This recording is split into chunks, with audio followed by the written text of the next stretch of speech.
America में इन दिनों राष्ट्रपति का चुनाव अपने चरम पर है। हर दिन वहां के सियासत में कुछ न कुछ बदलाव देखने को मिल रहा है। पहले डेमोक्रेट उम्मीदवार जो बाइडेन चुनाव से अपना नाम वापस ले लिया, फिर उनकी जगह कमला हैरिस को उम्मीदवार बनाया गया। तो वहीं रिपब्लिकन उम्मीदवार डोनाल्ड ट्रंप पर 2 महीने के अंदर दूसरी बार जानलेवा हमला हुआ है। यह हमला उस समय हुआ जब ट्रंप फ्लोरिडा के वेस्ट पाम बीच में अपने गोल्फ कोर्स में गोल्फ खेल रहे थे, तभी वहां पर गोलीबारी हुई। इस घटना के तुरंत बाद आरोपी को गिरफ्तार कर लिया गया है। तो आइए जानते हैं इस रिपोर्ट में कौन है ट्रंप पर गोली चलाने वाला आरोपी रयान वेस्ले राउथ।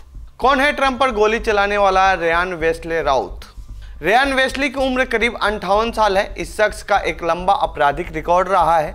FBI ने इस बारे में अभी कोई रिकॉर्ड साझा नहीं किए हैं, लेकिन वेस्ले के लिंक्डइन प्रोफाइल के अनुसार इस व्यक्ति ने उत्तरी कैरोलिना कृषि और तकनीकी राज्य विश्वविद्यालय में भाग लिया था, लेकिन साल 2018 में हवाई चला गया था। लिंक्डइन पर राउत ने खुद को रचनात्मक परियोजनाओं और यांत्रिक कार्यों में गहरी रुचि रखने वाला व्यक्ति के रूप में वर्णित किया है।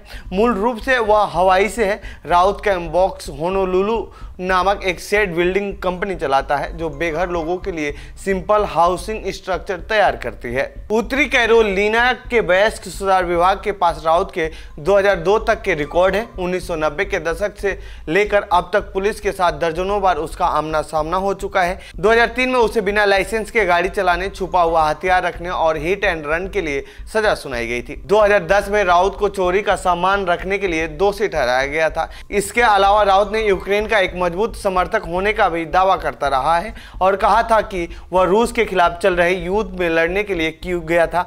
यूक्रेन में युद्ध के प्रयासों में सहायता करने के लिए अमेरिकियों की स्वयं सेवा के बारे में एक लेख के लिए 2023 में द न्यूयॉर्क टाइम्स द्वारा राउत का इंटरव्यू किया गया था। कैसी है राउत की राजनीतिक विचारधारा? राउत ट्रंप का आलोचक रहा है। वामपंथी अभियानों का सार्वजनिक रूप से समर्थन करने और सोशल मीडिया पर अपनी स्वयंभू यानी अच्छे काम करने वाले की छवि को प्रमोट करने वाला राउत लंबे समय से डेमोक्रेट समर्थक रहा है।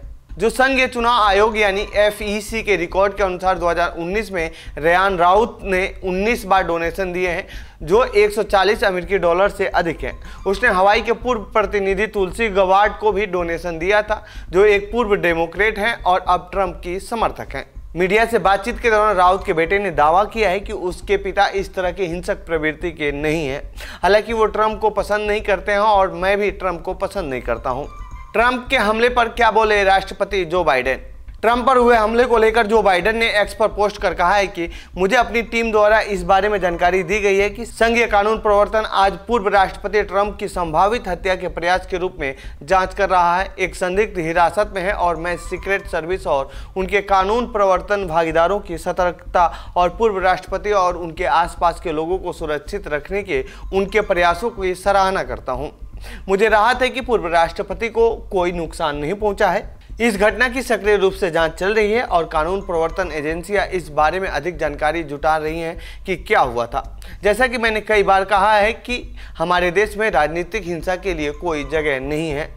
हमारे देश में राजनीतिक हिंसा या किसी भी प्रकार की हिंसा के लिए कोई स्थान नहीं है और मैंने अपनी टीम को यह सुनिश्चित करने का निर्देश दिया है कि सीक्रेट सर्विस के पास पूर्व राष्ट्रपति की निरंतर सुरक्षा सुनिश्चित करने के लिए आवश्यक सभी संसाधन, क्षमता और सुरक्षात्मक उपाय उपलब्ध हों। तो ये थी डोनाल्ड ट्रंप से जुड़ी हमारी रिपोर्ट। आपको कैसी लगी यह रिपोर्ट कमेंट बॉक्स में बताएं। इसके साथ ही इस पूरे मामले पर आप क्या कहना चाहते हैं कमेंट बॉक्स में लिखें। बाकी देश दुनिया की खबरों के लिए बने रहिए जनसत्ता के साथ। धन्यवाद।